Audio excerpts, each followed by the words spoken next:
पौराणिक युग में शांतनु नामक एक सिद्ध साधु थे। इनकी पत्नी भी एक सिद्ध धर्म परायण नारी थी। कहानी उस समय की है जब शांतनु और उनकी पत्नी बहुत वृद्ध हो चुके थे और उनकी आंखों की रोशनी भी चली गई थी। इन दोनों का एक पुत्र था जिसका नाम था श्रवण कुमार।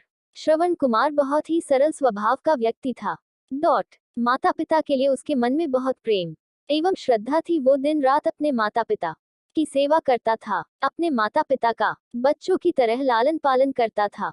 उसके माता पिता भी स्वयं को गौरवशाली महसूस करते थे और अपने पुत्र को दिन रात हजारों दुआएं देते थे। कई बार दोनों एक दूसरे से कहते कि हम कितने धन्य हैं कि हमें श्रवण जैसा मातृभक्त पुत्र मिला जिसने स्वयं के बारे में ना सोचकर अपना पूरा जीवन वृद्ध नेत्रहीन माता पिता की सेवा में लगा दिया। इसकी जगह कोई अन्य होता तो विवाह के बाद केवल स्वयं का हित सोचता और बूढ़े नेत्रहीन माता पिता को कहीं छोड़ आता और खुशी से अपना जीवन व्यापन करता। जब ये बात श्रवण ने सुनी तो उसने माता पिता से कहा कि मैं कुछ भी भिन्न नहीं कर रहा हूँ, यह मेरा कर्तव्य है। जब मैं छोटा था तब आपने मुझे इससे भी ज्यादा अच्छा जीवन दिया और अब मुझे यह सौभाग्य प्राप्त हुआ है कि मैं आपकी सेवा करूं। आप दोनों जो भी इच्छा रखते हैं मुझसे कहे, मैं उन्हें अवश्य पूरा करूंगा। तब शांतनु और उसकी पत्नी कहते हैं, पुत्र श्रवण, हम दोनों की आयु बहुत हो चुकी है, अब जीवन का कोई भरोसा नहीं है। किसी भी समय हमारी आंखें बंद हो सकती है। ऐसे में हमारी एकमात्र इच्छा है, हम तीर्थ यात्रा करना चाहते हैं। क्या तुम हमारी यह इच्छा पूरी कर सकते हो? श्रवण कुमार अपने माता पिता के चरणों को पकड़कर अत्यंत प्रसन्नता के साथ कहता है, हाँ पिताश्री, यह तो मेरे लिए परम सौभाग्य की बात होगी कि मैं आप दोनों की इच्छा पूरी करूं।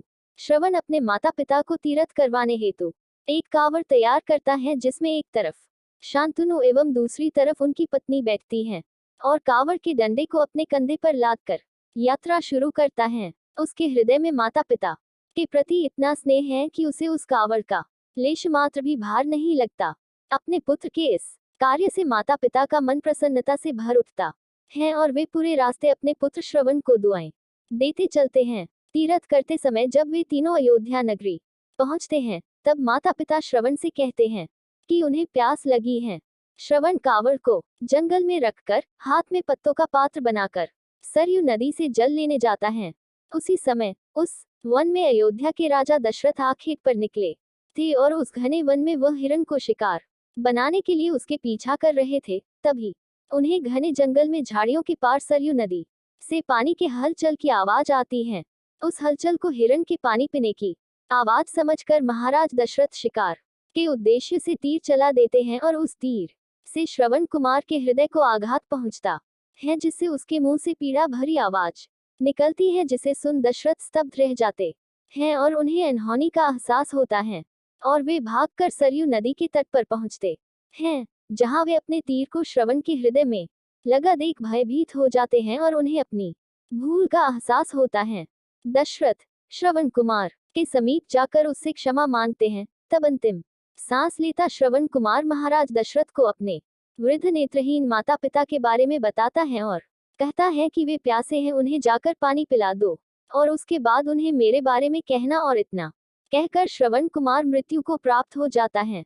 भारी हृदय के साथ महाराज दशरथ श्रवण के माता पिता के पास पहुंचते हैं और उन्हें पानी पिलाते हैं। माता पिता आश्चर्य से पूछते हैं, उनका पुत्र कहाँ है? वे भले ही नेत्रहीन हो पर वे दोनों अपने पुत्र को आहत से ही समझ लेते थे।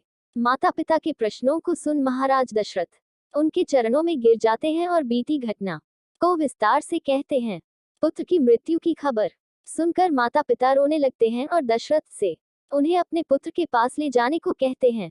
महाराज दशरथ कावड़ उठाकर दोनों माता पिता को श्रवण के शरीर के पास ले जाते हैं। माता पिता बहुत जोर जोर से विलाप करने लगते हैं।